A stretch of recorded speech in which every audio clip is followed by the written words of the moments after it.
اور اگر وہ ہماری بات میری وجہ سے تو شاید نہیں سنتے ہوں گے، حبیب صاحب کی وجہ سے شاید سن لیتے ہوں گے، یہ پروگرام دیکھتے ہوں گے، تو ان تک یہ بات پہنچے کہ اپنے قانونی مسائل کو قانونی طریقے سے سالو کریں. آپ کی سیاسی قوت انٹیکٹ ہے، آپ کی سیاسی قوت پہلے بھی تھی، آپ کی سیاسی قوت آج بھی ہے، ہو سکتا ہے آپ کی سیاسی قوت آنے والے دنوں میں بڑھ جائے، ہو سکتا ہے نہ بڑھے، لیکن آپ کے قانونی مسائل سیاست سے سالو نہیں ہوں گے. یہ اسٹریٹ پاور سے کیا تمہیں خیال ہے کہ کیا تمہیں فیصلہ قبول ہے، کیا مجھے فیصلہ قبول ہے، کہ تمہارے پیچھے والے کو فیصلہ قبول ہے، وہ ساتھ والے کو فیصلہ قبول ہے، وہ کھمبے کے نیچے کھڑے والے کو فیصلہ قبول ہے، نہیں قبول تو پھر کیسے دیا جا سکتا ہے؟ اس سیاست کے تھرو، اس اسٹریٹ پاور کے تھرو نہ آپ کی ڈسکوالیفیکیشن ختم ہوئی، نہ تا عمر ڈسکوالیفیکیشن ختم ہوئی، نہ پارٹی کی لیڈرشپ واپس آئی، نہ ایون فیلڈ کا فیصلہ آپ کے حق میں آیا، نہ العزیزیہ کا فیصلہ آپ کے حق میں آیا. قانونی دلائل سے فلیگ شپ کا فیصلہ آپ کے حق میں آیا. آئندہ بھی اپنی قانونی بیٹل قانون میرے بھائی جو سیاستدان ہیں نا، سیاستدان جو ہیں انہیں اپنا آپ برقرار رکھنا ہوتا ہے. ایک تو یہ سمجھ لیں کہ کوالیفیکیشن اور ڈسکوالیفیکیشن خالی قانونی نہیں ہوتی، کوالیفیکیشن اور ڈسکوالیفیکیشن عوامی رائے ہوتی ہے. اور سیاستدان کے لیے سب سے بڑی بات یہ ہے کہ کیا سیاستدان کے نام پہ ووٹ پڑتا ہے. اور نواز شریف آج بھی اس ملک کی تقریباً اتنی ہی بڑی حقیقت ہے جتنی بڑی عمران خان ہے. درست ہے. تو لہٰذا ان کے نام پہ ووٹ پڑا تو ان کی پولیٹیکل کوالیفیکیشن تو بدستور باقی ہے. آئینی حقیقت. اب جہاں تک ایک میں آپ کو ایک اور عرض کر دوں تھوڑا سا، وہ یہ ہے کہ اگر خوشیاں منانے کا موقع ملا تو پھر شاید ایجیٹیشن نہیں ہوگی. ٹھیک ہے، اگر شاید خوشیاں منانے کا موقع ملا. نواز شریف صاحب کا خیال یہ ہے کہ اس حکومت کو گرانے کی ضرورت نہیں، یہ خود ہی اپنا کام کرے گی. پیپلز پارٹی کے بھی کچھ اسی طرح کے تاثرات ہیں. ابھی وقت ہے بریک کا، بریک کے بعد واپس آئیں گے، ہمارے ساتھ ہی رہیے گا.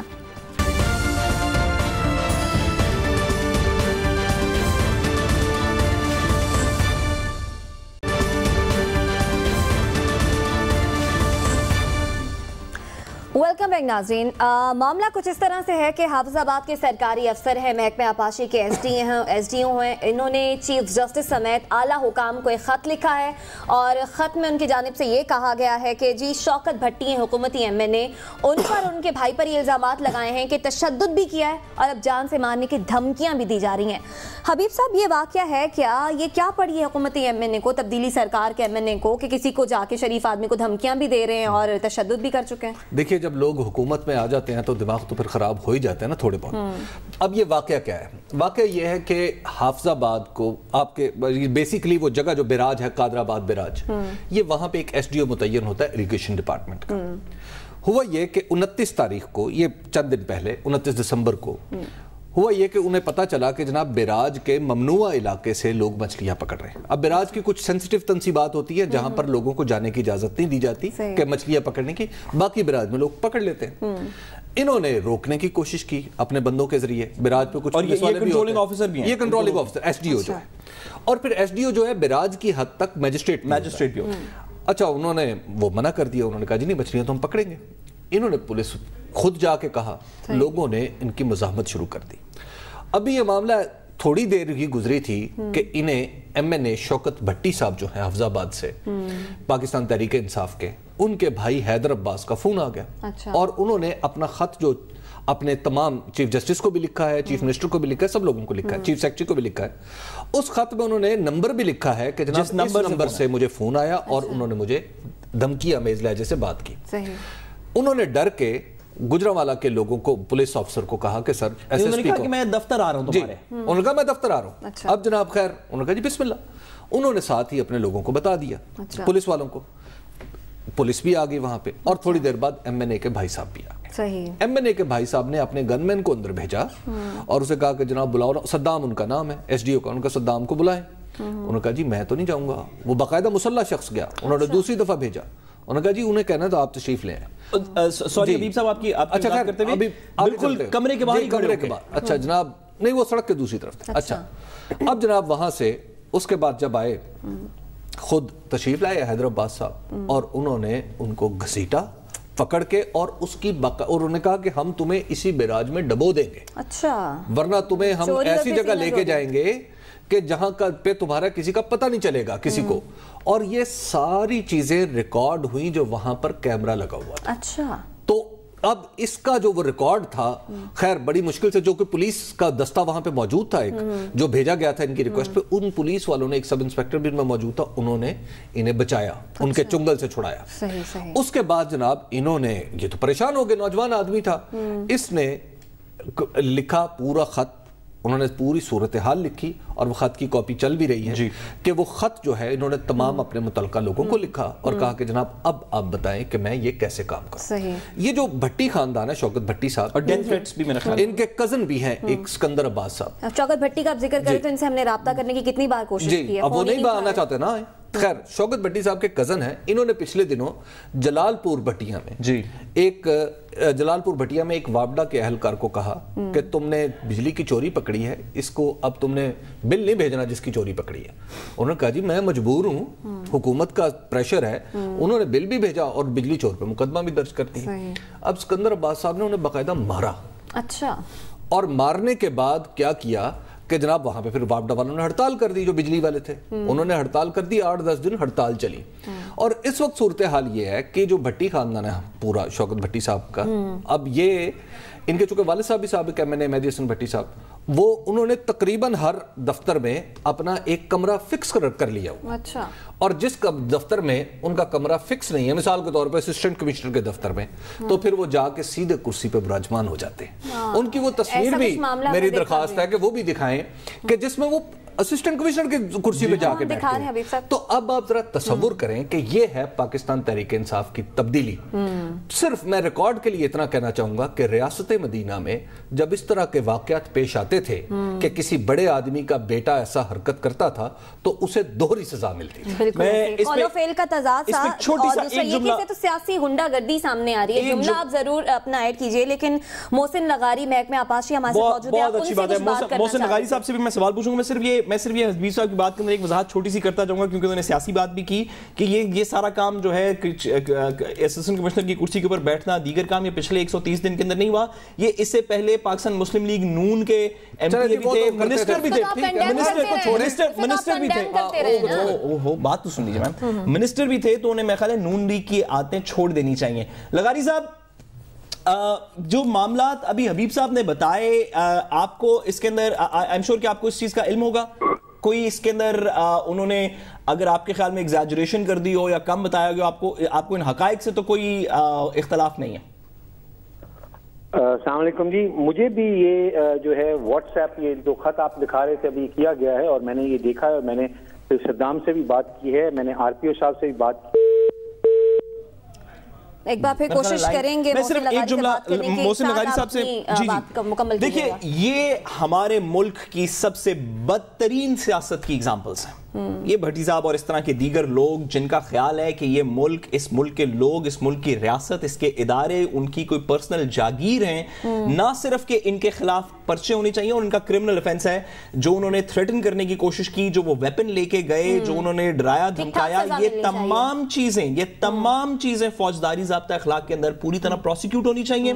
MNA صاحب کو حراست کے اندر لینا چاہیے۔ اگر پولیس والے وہاں پہ ہماری بات سن رہے ہیں، وہاں پہ اگر پولیس واقعی عمران خان کے وعدوں کے مطابق آزاد ہے، اگر IG پنجاب ہماری بات سن رہے ہیں، اگر وہاں کے متعلقہ لوگ ہماری بات سن رہے ہیں، تو اس سے زیادہ آپ کو کیا چاہیے کہ ایک سرکاری افسر جس کو آپ کی حکومت اون کرتی ہے، وہ خط لکھے چیف جسٹس پاکستان تک کو اور کہے کہ تمام چیزیں ہوئی ہیں، ساتھ ویڈیو کلپس لگائے، ساتھ آڈیو کلپس لگائے۔ ساتھ یہ بتائیے، یہ تو دہشت گردی کا جرم ہے، بالکل دہشت گردی کا جرم ہے، نہ صرف سرکار میں مداخلت، دہشت گرد، اس کے اوپر ان کے اوپر 780 لگنی چاہیے، ان کے اوپر باقی جو 324 کو لگنی چاہیے، کیونکہ انہوں نے اغوا کرنے کی کوشش کی، مارنے کی کوشش کی، دیگر اس طرح کی تھریٹن کرنے کی کوشش کی، اور اگر ان کو سزا نہیں دیں گے تو پھر میرا خیال ہے باقی بھی سارے کرمنلز۔ بہرحال محسن لغاری صاحب ایک بار پھر ہمارے ساتھ ٹیلی فون لائن پر موجود ہیں۔ محسن صاحب اپنی بات کنٹینیو کیجئے گا، اور اب یہ بھی بتائیے گا کہ اب تک آپ نے پتہ کرانے کے بعد کیا اب تک ہوا ہے اس معاملے کے بارے میں؟ سرکاری مشینری، پولیس کیا واقعی حرکت میں آئی ہے اس پہ یا نہیں آئی؟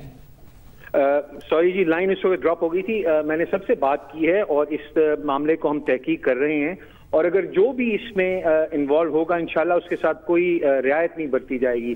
RPO صاحب کو پہلے بھی شاید اس نے درخواست دی تھی، ہمارے جو STO ہیں صدام، اس نے، اور اس کو پولیس کی پروٹیکشن کے لیے لوگ دیے گئے تھے، اور ابھی بھی میں نے RPO صاحب سے بات کی ہے، ان سے میں نے یہی ریکویسٹ کی ہے کہ اس کو جو ہے منطقی انجام تک پہنچنے کی ضرورت ہے. اس کو انویسٹیگیٹ کیا جائے. اچھا لغاری صاحب، یہ تو آپ کی اپنی پارٹی کے ایم این اے اور ان کے رشتہ داروں پہ الزام ہے، تو کہیں ایسا تو نہیں ہوگا کہ پولیٹیکلی یہ بات دبا جائے، ادھر ادھر ہو جائے؟ میرے خیال میں حبیب آپ اور میں ایک دوسرے کو جانتے ہیں کافی عرصے سے. میں اس قسم کا آدمی نہیں ہوں کہ کہیں پہ کوئی رعایت کسی کو دی جائے گی، لیکن یہ ہے کہ جب کسی کو اکیوز کیا جائے تو اس کو بھی اپنا موقع دینے کی ضرورت ہوتی ہے صفائی کا.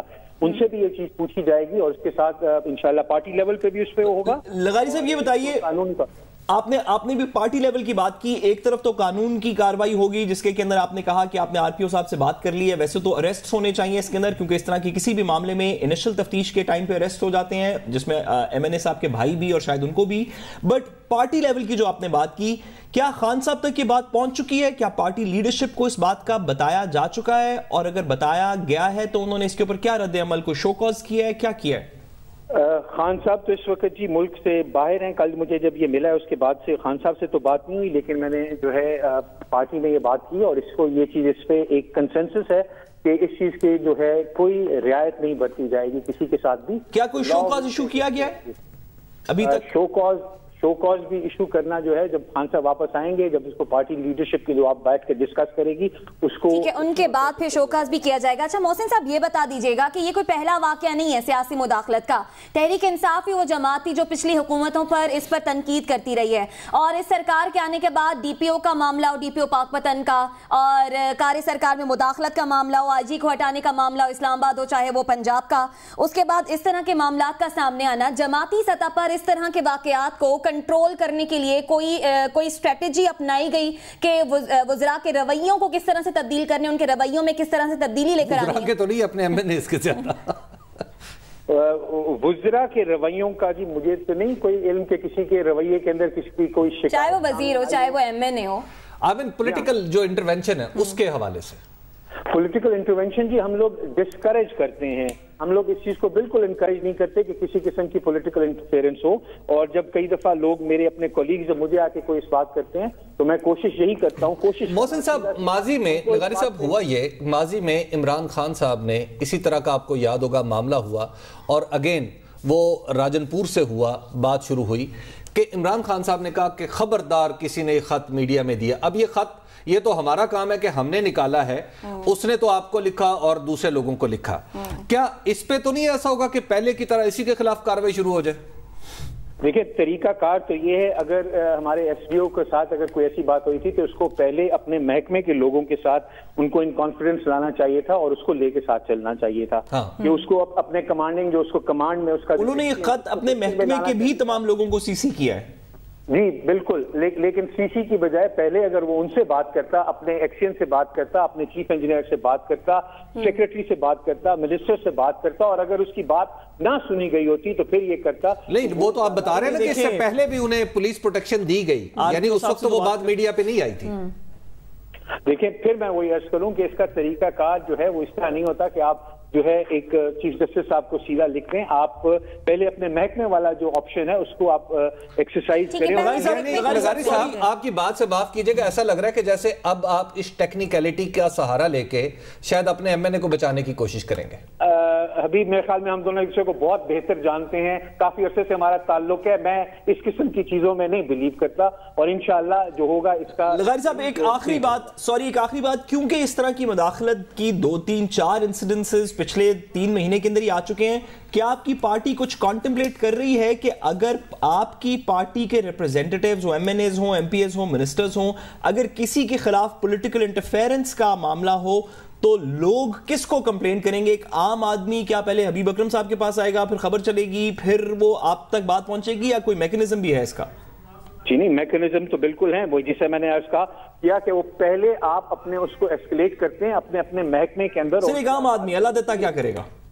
اللہ دیتا جو کرے گا جی، جس محکمے سے اس کو شکایت ہے وہ اللہ دیتا اس محکمے کا جو انچارج آدمی ہوگا اس سے بات کرے گا. اور اگر اس کو ٹھیک ہے، آپ کا یہ کہنا یہ ہے کہ جو ٹیکنیکل فارمیلٹیز ہوتی ہیں انہیں بھی پورا کرنا چاہیے تھا. بہت شکریہ محسن لغاری صاحب ہمارے ساتھ موجود تھے. محسن بھائی بہت شکریہ.